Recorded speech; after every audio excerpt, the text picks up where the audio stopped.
പേര് ശാന്തിപ്രിയ. ഞാൻ Malayalam mission Chennai chapter സൂര്യകാന്തി വിദ്യാർത്ഥിയാണ്. Register number TN02021220278. കഥ കിളിക്കുഞ്ഞ്. എഴുത്തുകാരൻ എ. വിജയൻ. ഒന്നാം ദിവസം. പതിവ് പോലെ ഞാൻ അന്നും വീട്ടുവളപ്പിൽ ചുറ്റി നടക്കുകയായിരുന്നു. നേരം പുലർന്നിട്ട് അധികമായിട്ടില്ല. പുല്ലിൽ മഞ്ഞുതുള്ളികൾ പറ്റിപ്പിടിച്ചു കിടപ്പുണ്ടായിരുന്നു. സൂര്യരശ്മിയേറ്റ് അവ മിന്നിത്തിളങ്ങി. തോട്ടത്തിൽ വിരിഞ്ഞു നിൽക്കുന്ന പൂക്കളോട് ഞാൻ കുശലം ചോദിച്ചു. എന്ത് ഉന്മേഷത്തോടെയാണ് പൂക്കൾ ചിരിക്കുന്നത്!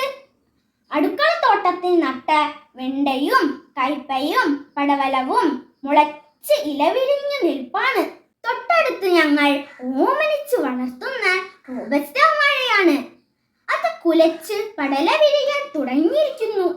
പേരയ്ക്ക മരത്തിലെ പഴുക്കാറായ കായ വാവൽ കാർന്നു തിന്നിട്ടുണ്ട്. പാതി കടിച്ച ഒരു പേരയ്ക്ക താഴെ വീണു കിടക്കുന്നു. തൊട്ടടുത്ത കമുകിൽ ഒരു കുല അടയ്ക്ക പഴുത്ത് നിൽപ്പുണ്ട്. വാവൽ ഏതാനും കായകൾ വീട്ടിയിട്ടുണ്ട്. ഞാൻ അവ പെറുക്കിയെടുക്കുകയായിരുന്നു. പെട്ടെന്ന് തൊട്ടടുത്തു നിന്നൊരു കരച്ചൽ. ഞാൻ അത്ഭുതപ്പെട്ട് ചുറ്റും നോക്കി. എവിടെ നിന്നാണ് ശബ്ദം? കമുകിൽ കുരുമുളക് വള്ളി പടർന്നു നിൽപ്പുണ്ടായിരുന്നു. അതിൽ 2-3 ചിതലക്കിളികൾ. അവ എന്തോ പരതുന്നുണ്ട്. പക്ഷേ ഉച്ചത്തിൽ കരഞ്ഞത്. ഞാൻ ചവിട്ടി നിൽക്കുന്ന പുല്ലിലേക്ക് അപ്പോഴാണ് നോട്ടം പോയത്. നേരത്തെ ഒരു ഇളക്കം. 2 കുഞ്ഞിച്ചിറകുകൾ. അയ്യോ, കിളിക്കുഞ്ഞ്! വിശ്വാസം വരുന്നില്ല. ഞാൻ അതിനെ കയ്യിലെടുത്തു. ചിറകിൽ പൂടകൾ മുളയ്ക്കുന്നതേയുള്ളൂ. മഞ്ഞ നിറമുള്ള കുഞ്ഞിക്കൊക്ക്, കറുത്ത കണ്ണുകൾ. പരിക്ക് വല്ലതും പറ്റിക്കാണുമോ എന്നായിരുന്നു എനിക്ക് പേടി. കാലുകൾക്ക് കുഴപ്പമൊന്നും കണ്ടില്ല. കിളിക്കുഞ്ഞ് കൈവെള്ളയിൽ വെച്ചപ്പോൾ ചിറകിളക്കി പിടഞ്ഞു. അപ്പോഴാണ് ചിതലക്കിളികൾ കലപില ശബ്ദിക്കാൻ തുടങ്ങിയത്. അവ വട്ടമിട്ട് പറക്കാൻ തുടങ്ങി.